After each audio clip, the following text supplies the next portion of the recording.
भरतपुर जिले में डेंगू अपने पैर लंबे समय से पसार रहा है। इसका कहर बच्चों पर भी देखने को मिल रहा है और कई बच्चों को अपनी जान भी गंवानी पड़ी है। वहीं सैकड़ों बच्चे रोजाना इलाज के लिए अस्पताल में भर्ती कराए जा रहे हैं। नगर निगम ने डेंगू से बचाव के लिए अब फॉगिंग का काम भी शुरू कर दिया है। निगम के अधिकारियों का कहना है कि जहां डेंगू का प्रकोप सबसे ज्यादा है, वहां फॉगिंग कर डेंगू के प्रकोप पर नियंत्रण पाने की कोशिश की जा रही है।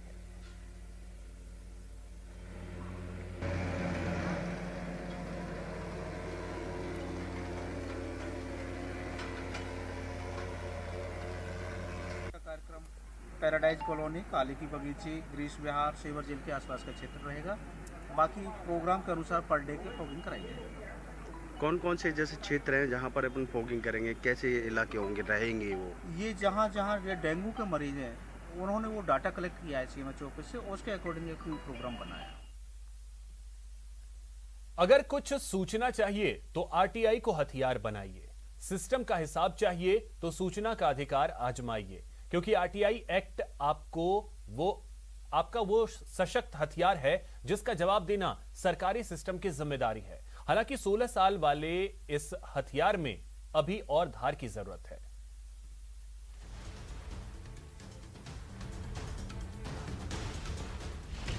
साल 2005, दिन 12 अक्टूबर, आरटीआई एक्ट लागू हुआ।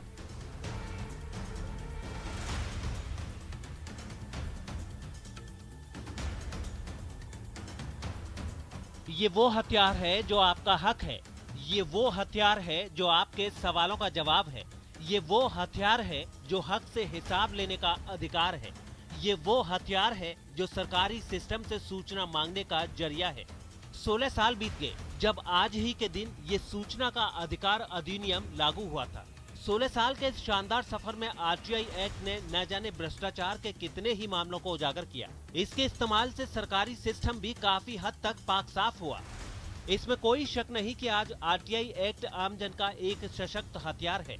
लेकिन 16 साल के शानदार सफर के बाद भी इस एक्ट में कई ऐसी कमियां खामियां हैं जो इसकी धार को कमजोर कर रही हैं।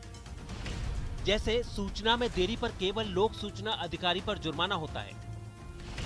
सूचना आयोग को जुर्माना लगाने का अधिकार तो है, लेकिन जुर्माना वसूलने की शक्तियां नहीं दी गई।